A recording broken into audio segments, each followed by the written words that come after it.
मैं रिजल्ट आपको दिखा सकता हूँ, आदमी की भी गारंटी नहीं है। आप देख सकते हो इस पनीरी में और उस पनीरी में आपको डायरेक्टली डिफरेंस दिखेगा।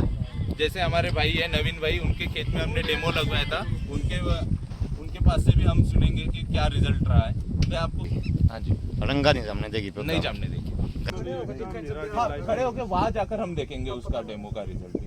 देखो ये दवाई का हम कैसे इस्तेमाल करना है, पनीर ही जमने के बाद 10-15 दिन के बाद। तो नॉमिनी गोल्ड आपने दवाई सुनी होगी, उसको लेके एक 10 ml नॉमिनी गोल्ड और ये 3 ग्राम की पूरी, ठीक है, इनका मिक्स करके आपको इसका स्प्रे करना है। आपका डिल्ला हो, मिर्च बूटी हो, कोई सा भी घास हो, ये 100% रोकेगी, यानी मार देगी, रोकेगी नहीं मार देगी, यानी फिर से जमने भी नहीं देगी। आप इसका इस्तेमाल नॉमिनी गोल्ड के साथ क्यों करना है, इसकी मैं बात बता देता हूँ। ये जो है ना एक ग्रैन्युलर चीज है, दानेदार चीज है। आप दानेदार चीज कोई भी स्प्रे करते हो ना, ये उसके दुगना ही फैलती है, उसके आकार के दुगना फैलती है। इसीलिए हमने एक तो नॉमिनी गोल्ड, या आपके पास अगर कोई अच्छा सा गूंद पड़ा हो तो उस गूंद को मिलाकर आप स्प्रे कर सकते हो, फैल जाएगी फिर उनसे। हाँ, बस हमें इसका नॉमिनी के साथ करने का एक ही मकसद है कि फैलाना है। अगर फैलेगी दवाई तो अच्छे तरीके से काम कर देगी। और इसकी एक और खास बात है, आपको लग रहा होगा कि भाई गर्मी भी हो रही है, हमारी पनीरी तो जम गई है, अगर इसके स्प्रे कर लिया तो पनीरी रुक जाएगी या पिलक्की हो जाएगी। आप इसके दो पुड़ी भी आपने एक साथ अगर स्प्रे कर ली ना, 1% का भी आपके पनीरी पर इफेक्ट नहीं दिखेगा, ठीक है। तो अभी बात करता हूँ मैं डिल्ला हो गया, सामक हो गई, मिर्च बुट्टी हो गई, मिर्च बुट्टी भी जमती होगी।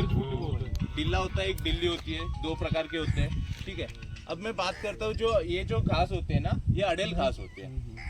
एक सिंपल सी दवाई आपके इस घास को मारती नहीं है, कोई भी ले लो आप। ट्रांसप्लांटिंग करने के बाद आप फर्टिला क्लोर इस्तेमाल कर लेते हो, अडेल घास होती है, वो नहीं रोकती है ये दवाई, ठीक है। तो उसके लिए अभी धानुका का जो केम्पा नाम की दवाई है, जैसे आप इस बोर्ड पर देख भी रहे होगे, ये घास जो होते हैं ये अडेल घास है सारे, दिख रही है आपको? हाँ, ये जो है ना अडेल घास है, ये रोकना बहुत ज्यादा मुश्किल है। इसके लिए हम दवाई जो भी इस्तेमाल करते हैं ना, तो कोई भी काम नहीं करती है। अगर मैं बात करूँ धानुका की केम्पा दवाई, अब केम्पा दवाई काम कैसी करती है मैं बताता हूँ। जैसे ये खरपतवार हो गया, हमने स्प्रे कर लिया, खरपतवार नाशक जो है पत्तों के द्वारा काम कर रही है। लेकिन इस दवाई की खास बात ऐसी है केम्पा दवाई की, ये जड़ों के द्वारा भी काम करती है और पत्तों के द्वारा भी। जैसे हम खाद डाल देते हैं, जड़ों के द्वारा हमारा खाद ऊपर चला जाता है, वैसे ही ये जो दवाई है ना, अपनी जड़ों के द्वारा जो अड़ंगा है उसमें चली जाती है। इस कारण अगर जड़ ही खत्म कर दी तो हमारा अड़ंगा जमेगा ही जमेगा। साथ में अगर इसकी एक और खास बात है, इसको आप अड़ंगा जमने से पहले भी काम इस्तेमाल कर सकते हो और अड़ंगा जमने के बाद भी आप इसका इस्तेमाल कर सकते हो, यानी प्री में भी और पोस्ट में भी। अब अड़ंगा जमने से पहले हम कब स्प्रे करना चाहिए या कब हम छिट्टा मारना चाहिए?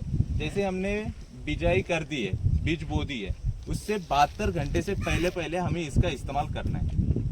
अब इसका इस्तेमाल कैसे करना है? 1 गिलास पानी लेना है, पानी में इसको गोल्ड बना देना है और रेत में मिला के आप इसका चिट्टा मार सकते हो। ये है एक किनाल की डोज है 3 ग्राम की, ठीक है। 3 ग्राम 1 किनाल में चली जाएगी छिट्टे के द्वारा। अब ज्यादातर मुझे लगता है कि आप सारों की पनीरी जमी हुई है, 10-15 दिन की प्योद हो गई है। अब उसमें आपको कैसे इस्तेमाल करना है मैं बताता हूँ इसका, क्योंकि उसमें अड़ंगा अभी जम गया है। जैसे हम इसकी पैकिंग 220 रुपए की 12 ग्राम की आएगी। 12 ग्राम आपके जब आप किले की दवाई है, एक वो किले की दवाई है। जब आप इसको ट्रांसप्लांटिंग करोगे ना खेत में, तब भी अड़ंगा जामेगा ही जामेगा। तब आप इसका इस्तेमाल आप 12 ग्राम प्रति किले के हिसाब से आप कर सकते हो।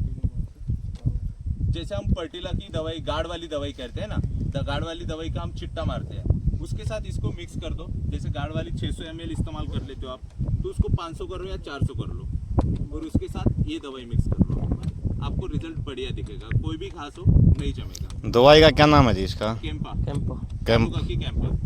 एक बार दिखाओगे आगे थोड़ा इस दवाई सीधा करके दिखाओ। ये दवाई